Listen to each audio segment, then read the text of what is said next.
Olá, tudo bem? Bem-vindos a mais um vídeo no canal Textos Reflexivos. Reflexão de hoje, a menina ousada.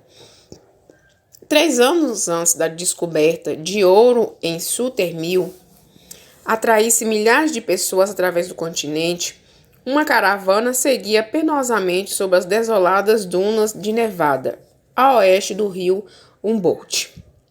Era composta de um grupo de mais de 80 homens, mulheres e crianças, que haviam se separado de uma caravana maior, em Fort Bridge, tentados pela notícia de que existia outra rota muito mais curta. Dentre eles estava James Reed com sua mulher e filha, e 2 famílias de nome Dorne. Os bois de Reed, enlouquecidos de sede, haviam disparado rumo aos ermos do deserto de Salt e desapareceram para sempre. Os índios tinham acabado de roubar outros bois no lamaçal do Humboldt. A viagem era exaustiva e os nervos dos homens estavam em frangalhos. À frente surgia outra interminável sucessão de dunas de areia. As reses estavam tão fracas que o jeito era atrelar uma parelha dupla a cada vagão para vencer os morros arenosos, e isso dobrava o número de viagens necessárias, o que exasperava os carroceiros. Exaustos, os condutores paravam e preparavam para desengatar, descer e subir novamente. Mas um dos homens, o Cid, jurou que não ia mais dar aquele trabalho e tocou seus bois duna acima, entre gritos e altos estalos de chicote. Os animais esforçavam-se para prosseguir, mas, apesar da carroça, afundava as rodas na areia macia. Era demais, mesmo para a força e paciência dos bois, que acabaram parando, esgotados e resfolegantes. Por mais que os instigasse e chicoteasse com selvageria, o condutor não conseguiu forçá-los a um só passo a mais. Louco de fúria, Cid passou a espancar impiedosamente os pobres animais. Reed, que seguira pela lateral do morro para tomar uma estrada adiante, voltou e testemunhou o abuso brutal do homem sobre os pobres animais. Os bois procuravam tomar fôlego, revirando os olhos, tentando desviar as cabeças e os lombos dos golpes que agora eram desfechados com o cabo grosso do chicote. A inútil crueldade foi demais para Reed. Tentou acalmar o condutor, tão exaltado que na certa acabaria até matando um ou mais bois. Mas a interferência acabou por estourar os nervos já abalados de Cid. Pulando para a boleia do vagão, descarregou a fúria em Reed. 3 vezes desceu violentamente o cajado sobre a cabeça do homem, até escorrer sangue dos ferimentos. Desesperada, a mulher de Reed acorreu. Cid estava cego pela fúria, e o golpe seguinte atingiu a cabeça dela. Vendo que o maníaco já levantava o cajado para mais um golpe, Reed pegou a faca de caça e o atacou, como se ele fosse mesmo a fera que imitava. A rápida estocada entrou de lado em Cid, matando-o quase instantaneamente. Os homens do grupo se reuniram para um julgamento informal. O corpo estendido falava mais alto que a provocação causada da tragédia. Os covardes, em sua maioria, julgaram a pena máxima, mas conseguiram se esquivar da responsabilidade direta, chegando a uma decisão singular e atemorizante. Um comitê anunciou que Reed deveria prosseguir sozinho pelo deserto, levando apenas as roupas do corpo. Isso significava a própria morte, por tortura lenta, sem comida, água, armas, munição nem cobertas. Um homem sozinho naquele areal infinito não podia esperar mais que a morte por inanição, além de indescritível e incessante agonia da sede. Mas seus juízes poderiam manter o frágil argumento de que ele se afastara por sua própria vontade. Reed se recusou. Qualquer um, depois de atravessar aquelas centenas de milhares de deserto, não hesitaria em preferir um pelotão de fuzilamento a seu moroso suicídio. Mas sua mulher, já arrasada, tentando se agarrar a qualquer fiapo de esperança, implorou tanto que arriscasse a alternativa anterior que ele finalmente aceitou o veredicto. Graças às súplicas da senhora Head, os executores permitiram que ele levasse um cavalo, em vez de seguir a pé.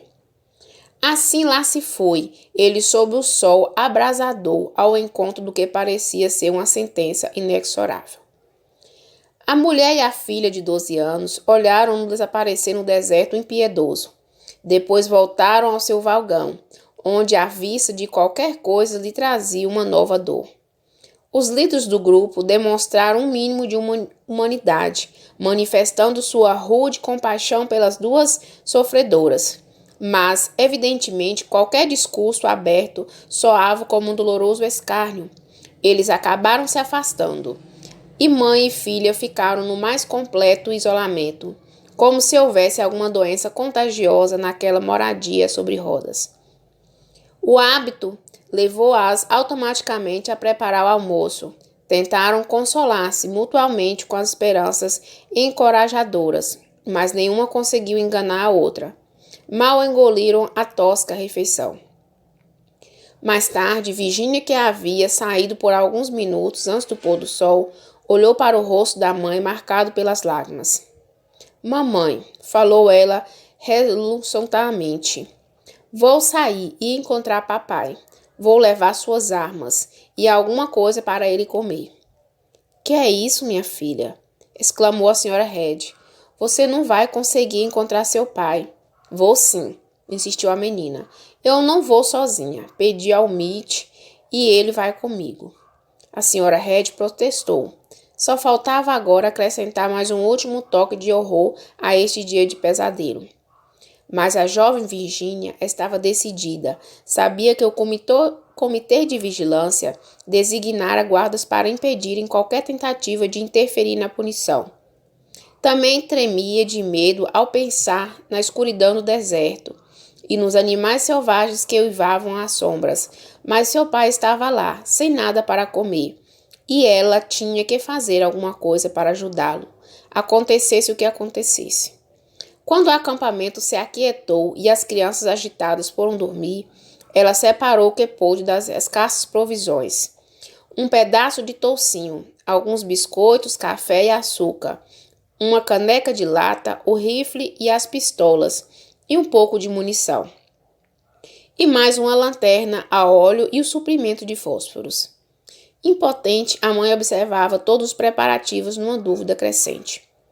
Como é que você vai encontrá-lo nessa noite escura? Sussurrou ela.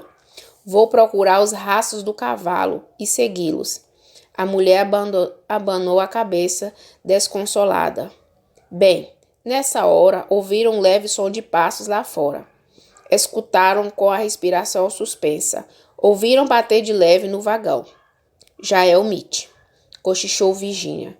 Cuidadosamente, Virginia passou a bagagem ao vulto silencioso do lado de fora. Em silêncio, abraçou a mãe, que murmurava numa prece. Desceu silenciosamente e, junto a bom Milton, lançou-se à sua difícil missão. Dentro da envolvente negritude, a luz das fogueiras iluminavam pequenos círculos. Ao redor, as cobertas de lona dos vagões avultavam-se fantasmagóricas. Aproveitando-se das sombras, esgueiraram-se para fora do acampamento. A luz bruxuleante das fogueiras revelou o guarda diante, marchando de lá para cá. Nada mais se movia em todo o acampamento.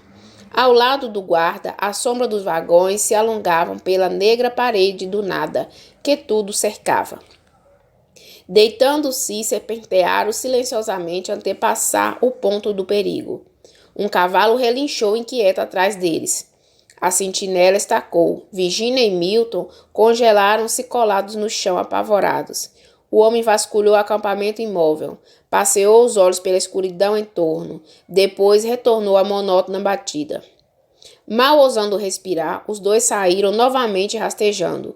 O guarda ficou para trás. Aventuraram-se em engatinhar. Já estavam a aberto, de pé, correram pela areia e foram engolidos pelo mar da escuridão. Quando já estavam a distância segura, Virginia tocou o braço do companheiro. Vamos acender a lanterna, sussurrou ela. Postando-se entre a lanterna e o acampamento, Milton acendeu o pavio. A menina tomou a lanterna e cobriu-a com a saia de modo que iluminasse para baixo. Começou a andar em volta, procurando no pequeno círculo de luz algum rastro do cavalo. Era muito difícil. Para frente e para trás, mais longe, ela procurava em vão. Cuidar para que a luz da lanterna não chegasse ao guarda e, ao mesmo tempo, procurar em cada partezinha da areia era bastante complicado no escuro.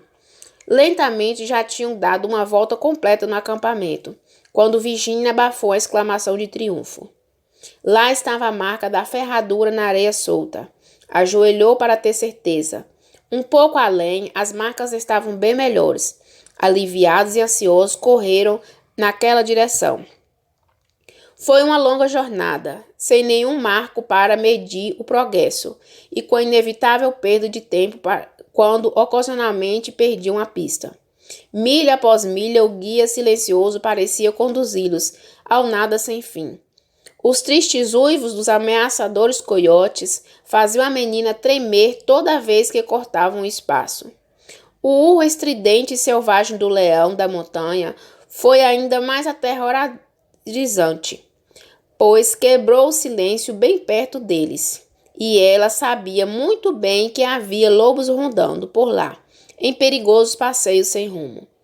Até Milton, que escarnecia desses predadores noturnos, como qualquer jovem colono corajoso, estacou paralisado quando, por pouco, escutaram outro barulho que não parecia vir de nenhuma fera, mas sim um sinal de um animal muito mais perigoso.